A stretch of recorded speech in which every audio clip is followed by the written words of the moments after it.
नमस्कार, प्रतियोगिता संकुल के YouTube चैनल पर आप सभी का स्वागत है। इस वीडियो में हम बात करने वाले हैं महिला पर्यवेक्षक आंगनवाड़ी कार्यकर्ता पेपर 2018 के सॉल्यूशन की। इसका एक पार्ट हम देख चुके हैं पहले वीडियो में और अब इसमें पार्ट 2 के बारे में हम चर्चा करेंगे। तो आज का वीडियो है, पहला क्वेश्चन है, पूर्वकालिक क्रिया के लिए कौन सा विकल्प सही है? तो हमें सही विकल्प का चयन करना है। पूर्वकालिक क्रिया के लिए सही विकल्प कौन सा है? तो पहला ऑप्शन है समय पर सोना, दूसरा ऑप्शन है हंसने वालों को मना करो, तीसरा ऑप्शन है वह नहाकर पूजा करेगा, चौथा ऑप्शन है बहता पानी साफ होता है। तो इसका करेक्ट आंसर क्या होगा? तो करेक्ट आंसर होगा सी, यानी वह नहाकर पूजा करेगा।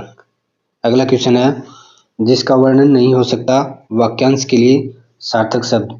जिसका वर्णन नहीं हो सकता, तो पहला ऑप्शन है अवर्ण्य, बी ऑप्शन है अल्पभाषी, सी ऑप्शन है अभेद्य और डी ऑप्शन है दर्शनीय। तो इसका सही आंसर क्या होगा? इसका सही आंसर होगा ऑप्शन ए, अवर्ण्य, जिसका वर्णन नहीं किया जा सकता। अगला क्वेश्चन है, जिसकी आशा न की गई हो वाक्यांश के लिए सही शब्द। तो ऑप्शन ए अप्रत्याशित, प्रत्यक्ष, बी ऑप्शन, सी ऑप्शन अनायास, डी ऑप्शन आशित। तो इसका सही आंसर क्या होगा? ऑप्शन ए अप्रत्याशित, यानी जिसकी उम्मीद न की गई हो, आशा न की गई हो। अगला क्वेश्चन है, निम्नलिखित में से जिस मुहावरे का अर्थ सदैव एक सी स्थिति के लिए प्रयुक्त है, कौन सा मुहावरा है? तो ऑप्शन है डाक के 3 पात, बी है 3 लोग से मथुरा न्यारी, ऑप्शन सी है तुरंत दान महाकल्याण, ऑप्शन डी है जिसकी लाठी उसकी भैंस। तो इसका करेक्ट आंसर होगा ए, ढाक के 3 पात। अगला क्वेश्चन है, जस दुल्हा तस बनी बाराता, लोकोक्ति का अर्थ। तो लोकोक्ति क्या है? जस दूल्हा तस बनी बाराता। ऑप्शन ए है संगठन से ही कार्य सिद्ध होता है, ऑप्शन बी है सुंदर वस्तु के साथ ही सुंदर वस्तु का मेल होता है, ऑप्शन डी सी है सभी साथी एक ही जैसे, और ऑप्शन डी है बेढंगा होना। तो इसका करेक्ट आंसर होगा सभी साथी एक ही जैसे, ऑप्शन सी इज करेक्ट। अगला क्वेश्चन है 36 नंबर, इंग्लिश का शब्द है डिस्क्रिपेंसी। इस शब्द के लिए हिंदी में समानार्थक शब्द बताना हमें। तो पहला ऑप्शन है विवेक, बी ऑप्शन है विसंगति और सी ऑप्शन है बर्खास्त करना और डी ऑप्शन है अव्यवस्था। तो इसका सही आंसर होगा विसंगति, ऑप्शन बी इज करेक्ट। अगला क्वेश्चन है, हिंदी के गोपनीय शब्द कौन सा है? गोपनीय। इस शब्द के लिए अंग्रेजी का समानार्थी शब्द बताना है। अब की बार हिंदी का शब्द का समानार्थी इंग्लिश में बताना है। तो option A confidential, option B conditional, option C credit, option D close. तो इसका करेक्ट आंसर होगा ए कॉन्फिडेंशियल। अगला क्वेश्चन है, निम्न में से बसंत का पर्यायवाची शब्द नहीं है। इसमें क्या पूछा है? नहीं है। तो ऑप्शन ए है ऋतुराज, ऑप्शन बी सुमन, ऑप्शन सी मधुकाल, ऑप्शन डी मधु ऋतु। तो इसका सही आंसर क्या होगा? ऑप्शन बी सुमन किसका पर्यायवाची है? ये फूल का पर्यायवाची है सुमन। तो सही ऑप्शन क्या होगा? बी। अगला क्वेश्चन है, निम्न में से कौन सा शब्द कमल का पर्यायवाची नहीं है? किसका पर्यायवाची नहीं है? कमल का। तो ऑप्शन ए है सरोज, ऑप्शन बी है पंकज, ऑप्शन सी है सरसिज, ऑप्शन डी है मिलिंद। तो इसका करेक्ट आंसर क्या होगा? डी मिलिंद। मिलिंद क्या है? कमल का पर्यायवाची नहीं है। अगला क्वेश्चन है, अतः शब्द के लिए निम्न विकल्पों में से सही विलोम शब्द है। अतः शब्द के लिए निम्न विकल्पों में से सही विलोम शब्द है, यानी विलोम शब्द बताना है किसका? अतः शब्द का। ऑप्शन ए है प्रथम, ऑप्शन बी है इति, ऑप्शन सी है कृति, ऑप्शन डी है नेति। तो इसका विलोम शब्द क्या होगा? अतः यानी प्रारंभ और इति यानी अंत। तो इसका विलोम शब्द बी, ऑप्शन इज करेक्ट। अगला क्वेश्चन है, इच्छा शब्द का सही विलोम शब्द बताना है। तो विलोम शब्द इसमें बताना है। ऑप्शन ए है अपेक्षा, ऑप्शन बी है अनिच्छा, ऑप्शन सी है कामना, ऑप्शन डी है आकांक्षा। तो ए, सी और डी तो पर्यायवाची शब्द हैं आपस में ही, तो इसका करेक्ट आंसर क्या होगा? अनिच्छा। B is right answer. अगला क्वेश्चन है 42 नंबर, अजह शब्द कौन सा है? अज शब्द का अनेकार्थक शब्द चयन कीजिए, यानी अज शब्द का अनेकार्थक शब्द बताना है। ऑप्शन हमें 4 दे रखे हैं। पहला ऑप्शन है ब्रह्मा, दूसरा है आकाश, तीसरा है धृत और चौथा है सूर्य। तो इसका राइट आंसर क्या होगा? राइट आंसर होगा ए, यानी ब्रह्म। अज शब्द का अनेकार्थक शब्द क्या है? ब्रह्म। अगला क्वेश्चन है, कनक शब्द किस अर्थ का वाचक नहीं है? यानी जो 4 ऑप्शन दिए हैं उनमें से कनक शब्द किसका वाचक नहीं है? शब्द है कनक। तो सोना ऑप्शन ए, बी सोम, ऑप्शन सी धतूरा और ऑप्शन डी गेहूं। तो किसका वाचक नहीं है? इसका सही आंसर होगा बी, यानी सोम का वाचक नहीं है कनक शब्द। तो इसका राइट आंसर बी। अगला क्वेश्चन है 44 नंबर, अभिराम का उचित शब्द युग्म छांटिए। हमें शब्द युग्म कौन सा दिया गया है? अभिराम और अविराम, यानी अभिराम का अर्थ और अविराम के अर्थ वाला सही युग्म कौन सा है? तो ऑप्शन है बिना रुके भगवान राम, ऑप्शन बी राघव और सत्य, ऑप्शन सी सुंदर और निरंतर, ऑप्शन डी लगातार और नैन प्रिय। तो इसमें सही क्या होगा? अभिराम का मतलब होता है सुंदर और अविराम का मतलब होता है बिना रुके यानी निरंतर। तो इसका करेक्ट आंसर क्या होगा? इसका करेक्ट आंसर होगा सी, सुंदर और निरंतर। अगला क्वेश्चन है, कटिबद्ध और कटिबंध शब्द युग्म का सही अर्थ होगा। ऑप्शन ए है तैयार कमरकंद, ऑप्शन बी है कतार उदत, ऑप्शन सी है उपयुक्त और सरल, ऑप्शन डी है आभूषण और कठोर। तो इसका सही आंसर हमें बताना है। तो कटिबद्ध का क्या मतलब होता है? तैयार, और कटिबंध का मतलब होता है कमर पर बांधा जाने वाला आभूषण। तो इसका करेक्ट आंसर क्या होगा? इसका करेक्ट आंसर होगा ऑप्शन ए। अगला क्वेश्चन है, निम्नलिखित में से अशुद्ध शब्द है, यानी जो शब्द अशुद्ध है उसको छांटना है। विकृत, बी ऑप्शन है विलुप्त, सी ऑप्शन है व्यक्ति और डी ऑप्शन है विकृत। तो इसमें से सही ऑप्शन कौन सा है? तो निम्न में से अशुद्ध शब्द कौन सा है? तो ऑप्शन डी इज करेक्ट, यानी जो विकृत है ये अशुद्ध शब्द है। इसका सही शुद्ध शब्द होगा विकृत, जो ऑप्शन ए में दिया है। तो इसका राइट आंसर क्या होगा? D option. अगला क्वेश्चन है, निम्न शब्द समूहों में से किस समूह के सभी शब्द शुद्ध हैं? यानी जो 4 ऑप्शन दिए हुए हैं उनमें से किस ऑप्शन के सभी शब्द शुद्ध हैं?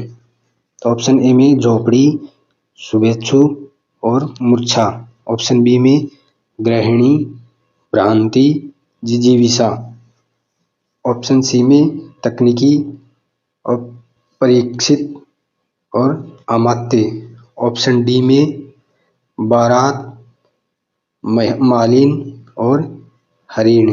तो इसका करेक्ट आंसर क्या होगा जो हमें बताना है? तो कौन सा ऑप्शन है इसमें सही होगा? इसमें करेक्ट आंसर होगा बी, गृहिणी, भ्रांति और जिजीविषा। ये तीनों ही वर्ड शुद्ध हैं। सटीक और शुद्ध वाक्य को पहचानिए, यानी सटीक होना चाहिए और शुद्ध वाक्य होना चाहिए।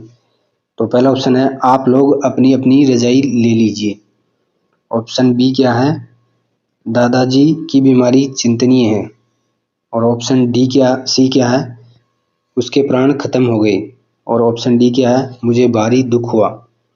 तो इसमें करेक्ट आंसर क्या होगा?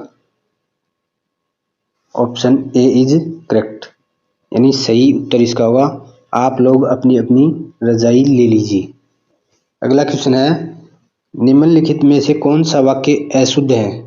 क्या पूछा गया है? अशुद्ध वाक्य बताना है। तो ऑप्शन ए है, यह पानी का कुआं कैसे सूख गया। ऑप्शन बी, तुम्हारा यहाँ क्या काम है। सी, विंध्याचल हरा भरा हो गया। और ऑप्शन डी, रमा ने अपनी सहेली को उपहार दिया। तो अशुद्ध वाक्य कौन सा होगा इसमें? ऑप्शन ए इज करेक्ट, यानी ए ऑप्शन वाला जो वाक्य है वो अशुद्ध है। अगला क्वेश्चन है, निम्न में से कौन सा वाक्य कृतवाच्य है, यानी कृतवाच्य कौन सा वाक्य है? ऑप्शन ए है, सुधा रो रही थी।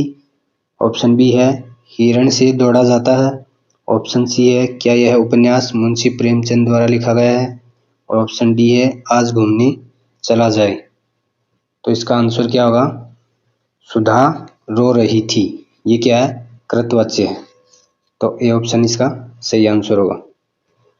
अगला क्वेश्चन है, सही कथन चुनिए।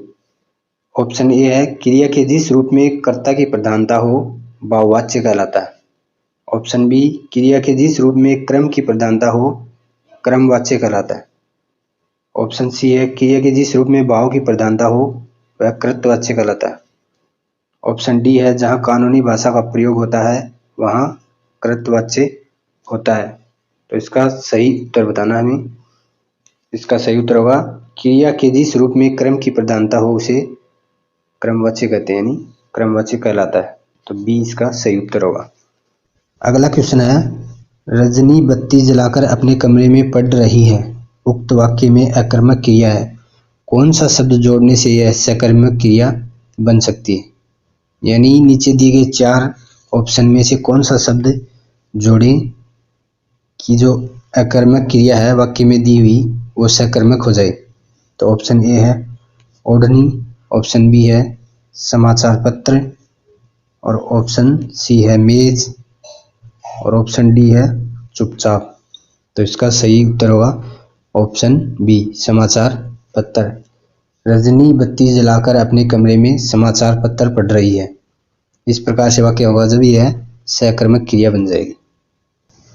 अगला क्वेश्चन है, अन्वेषण शब्द में कौन सी संधि है? यानी जो अन्वेषण शब्द दिया उसमें संधि बतानी है। ऑप्शन ए यण संधि, ऑप्शन बी गुण संधि, ऑप्शन सी वृद्धि संधि, ऑप्शन डी व्यंजन संधि। तो इसमें आंसर सही क्या होगा? ए यण संधि।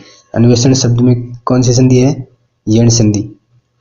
इसमें ज़्यादा डीप नहीं पूछा जाता, बस सीधा शब्द देकर उसमें कौन सी संधि है या संधि विच्छेद इसका क्या होगा, इस प्रकार से ये क्वेश्चन बनने वाले।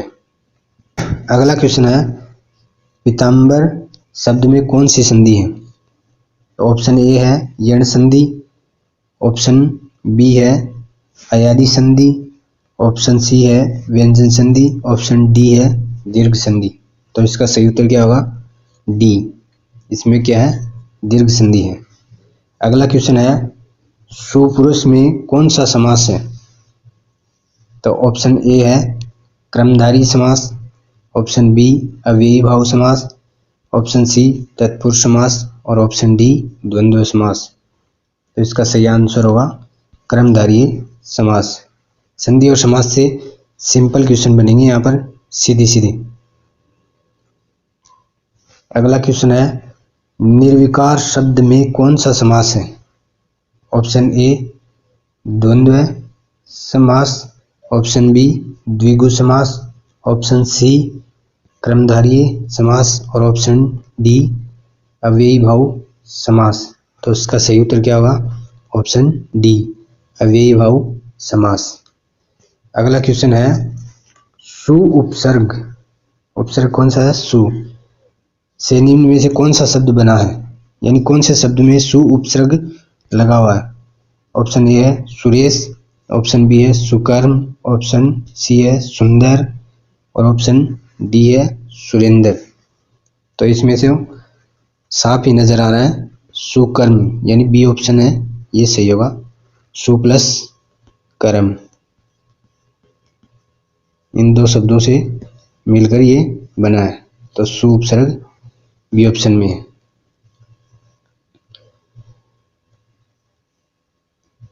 अगला क्वेश्चन है, संस्कार शब्द में किस उपसर्ग का प्रयोग हुआ है?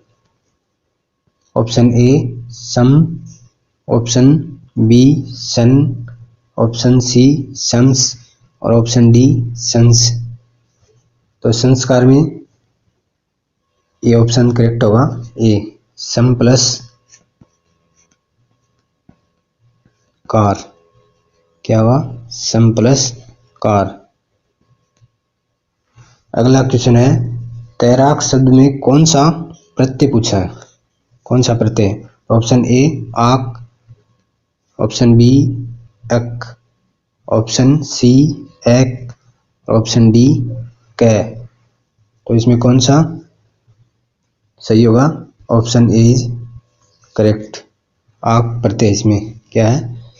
आक। अगला क्वेश्चन है, पछतावा, पछतावा में प्रत्यय है। ऑप्शन ए आवा, ऑप्शन बी ताव और सी अतावा और ऑप्शन डी वा। तो इसका सही आंसर क्या होगा? Option A is correct. आवा प्रत्यय है पछतावा में। आज की वीडियो में इतना ही। नेक्स्ट पार्ट अगली वीडियो में। धन्यवाद। जय हिंद।